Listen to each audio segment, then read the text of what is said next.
I think Rocco Falconeri is about to do something so dark that Port Charles will never be able to call him just a scared kid again.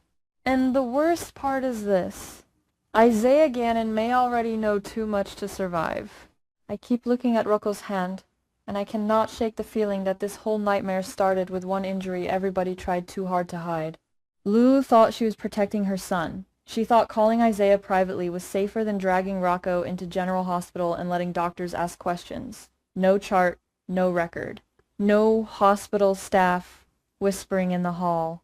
Just one quiet house call, one infected hand, one desperate mother, and one doctor who agreed to keep his mouth shut. But secrets do not stay quiet in Port Charles. They breathe. They move. And now, I think that secret is coming back with teeth. Because Isaiah was not just some random doctor who showed up, treated a wound, and vanished. He saw enough. He heard enough. He felt the panic in that house.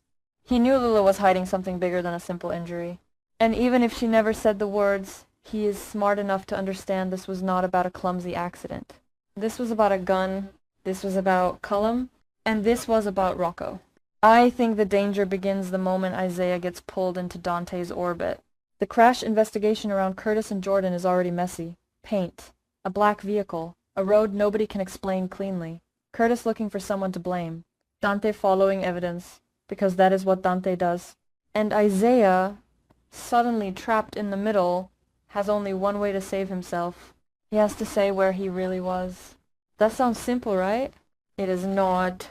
Because the second Isaiah says, "I was at Lulu's house," everything changes. Dante will not just hear an alibi. He will hear Lulu's name, he will hear Rocco's name, he will hear private medical visit, and start putting the pieces together faster than anyone wants him to. Why was Isaiah there? Why was Rocco hurt? Why did Lulu avoid the hospital? Why did no one tell Dante, Rocco's own father? And once Dante starts asking those questions, the walls close in. I believe Rocco will feel it before anyone says it out loud. He will see the shift in Lulu's face. He will hear the panic in every half answer.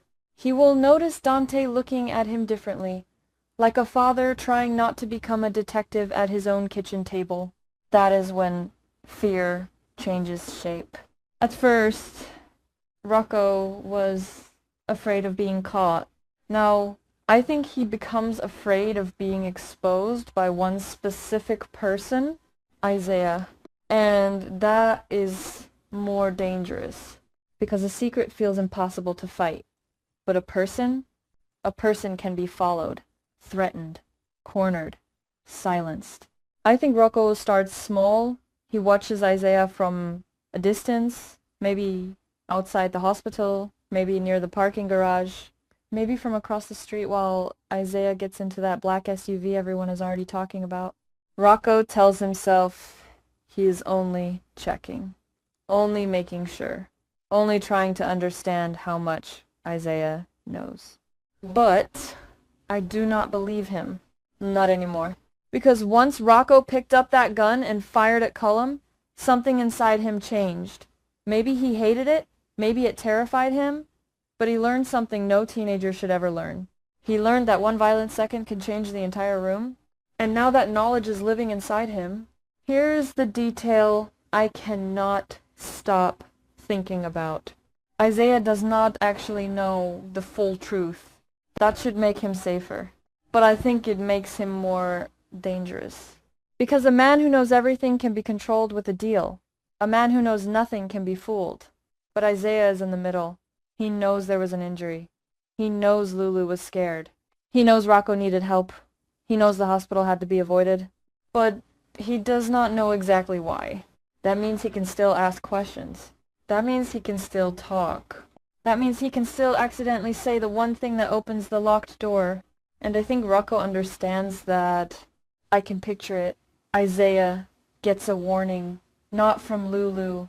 Not from Dante. From Rocco himself. A quiet hallway. A stairwell. A back exit at the hospital. Rocco steps out of the shadows and says something simple. Don't tell him. No yelling. No tears. No shaking. Just a kid with dead eyes trying to sound older than he is. Isaiah tries to calm him down. Of course he does. He is a doctor. He sees a scared teenager. He thinks this is trauma, panic, guilt. He thinks he can talk Rocco down. But Rocco is not asking for comfort. He is asking for silence. And when Isaiah refuses to promise it, that is when everything tilts. Because Isaiah may say the one sentence Rocco cannot handle. Your father deserves to know. That sentence could break him. Not because Rocco hates Dante. Because he loves him. Because Dante knowing would be worse than the police knowing. Worse than the town knowing. Worse than Cullum waking up and pointing a finger. Dante knowing means Rocco stops being the son. He becomes the suspect. I do not think Rocco plans to kill Isaiah at first. That is what makes this scarier. I think he plans to scare him. Maybe he steals something. Maybe he blocks his car. Maybe he sends a message that proves he was watching. Maybe he corners Isaiah and says if he talks, Lulu goes down with him. Jason goes down.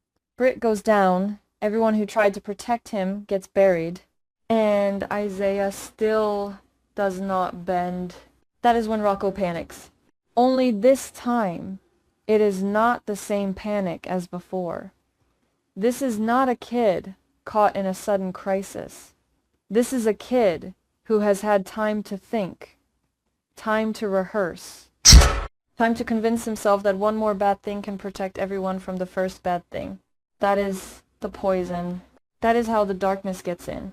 Rocco may tell himself Isaiah forced his hand. He may tell himself Dante forced this, Lulu forced this, Cullum forced this, the whole town forced this. But I think deep down he knows the truth. He is choosing, and that choice may lead him to a place no one can pull him back from. Maybe he hits Isaiah with something heavy. Maybe he knocks him out before Isaiah can make a call. Maybe Isaiah wakes up somewhere isolated, tied to a chair, confused and bleeding, staring at a boy he once treated like a patient. That image is sickening. Rocco standing there, breathing hard, saying, I didn't want this. But he did. Maybe not at the beginning, but by then, yes. Because every minute Isaiah stays alive and free is another minute the truth can escape. But here is where I think the story turns. I do not think Isaiah is the real threat. I think Cullum is, and I think Cullum may already know exactly what Rocco did. That little strange detail has been hiding in plain sight. Rocco keeps acting like Isaiah is the loose end because Isaiah treated the hand. But Cullum is the man who got shot. Cullum is the man who survived. Cullum is the man whose silence has never felt innocent. What if Cullum has been letting everyone run in circles? What if he already figured out Rocco was the shooter but stayed quiet because Rocco is more useful, scared than exposed? That would explain the pressure, the timing, the way every secret seems to move closer to Dante at the worst possible moment. Isaiah may think he is protecting himself. Lulu may think she is protecting her son. Rocco may think he's eliminating the only witness. But what if all of them are being pushed? What if Cullum wants Rocco to attack Isaiah? Think about it. One shooting can be explained as fear, confusion, a desperate moment. A second attack cannot. A second attack makes Rocco look dangerous. A second attack destroys Jason's protection. It destroys Lulu's lies. It gives Dante no choice. It turns Rocco from victim into threat. And if Cullum can make that happen without lifting a finger, he wins. That is the twist I cannot ignore. Isaiah may not be the bomb. Isaiah may be the bait. So now I see the nightmare clearly. Isaiah disappears. Lulu panics first. She tries to hide it, but she knows. Mothers always know when the secret has grown beyond them. Dante notices her fear and mistakes it for guilt. Curtis thinks Isaiah ran because of the crash. Jordan senses something does not fit. Britt realizes Rocco is not just scared anymore. Jason hears one detail and understands the whole thing before anyone else dares say it. And, Rocco? Rocco starts unraveling. Not loudly, not dramatically, quietly. That is worse. He washes his hands too long. He checks his phone too often. He flinches when Dante says Isaiah's name. He lies with more confidence than before, but his eyes give him away. Then the final trap snaps shut. Maybe Isaiah escapes? Maybe someone finds him alive? Maybe he is barely conscious, but he says, enough. Not Rocco shot Cullum. Something smaller. Something worse. Rocco came to me. That is all Dante needs. Because suddenly the timeline is not about one night anymore. It is about a pattern. The secret hand injury. Lulu's private call. Jason taking the blame. Brit's panic. Isaiah's disappearance. Rocco's strange behavior. All roads lead back to the same boy. And Dante has to face the question no father should ever face. Is my son hiding from justice? Or becoming something I cannot stop? I think the confrontation will be brutal. Dante will not storm in like a cop. He will come in like a father trying to keep his voice steady. He will ask Rocco to tell him the truth. Rocco will deny it. Lulu will interrupt. Dante will tell her to stop. That silence will cut deeper than any confession. Then Rocco will crack, but not the way everyone expects. He will not beg. He will not collapse. He will say, I did what I had to do. That is the moment the room goes cold. Because those are not the words of a kid who made one mistake. Those are the words of someone who has started justifying the next one. And somewhere Cullum smiles, because that is exactly what he wanted. I do not know if Isaiah survives this. I do not know if Rocco crosses the final line, but I do know this. The secret about Cullum is no longer just about who pulled the trigger. It is about what Rocco becomes after pulling it. That is the real horror hiding under this storyline. Not the gunshot, not the wound, not even the cover-up. The horror is that Rocco may discover he can live with what he did, and once a person learns how to live with one crime, the second one becomes easier. So now I am watching one thing, not Dent, not Lulu, not even Isaiah. I am watching Rocco's face the next time someone says Cullum's name. Because if he looks afraid, there may still be hope. But if he looks calm, then poor Charles is not dealing with a secret anymore. It is dealing with a new threat. And I think the most dangerous part is that no one in that family is ready to admit it yet.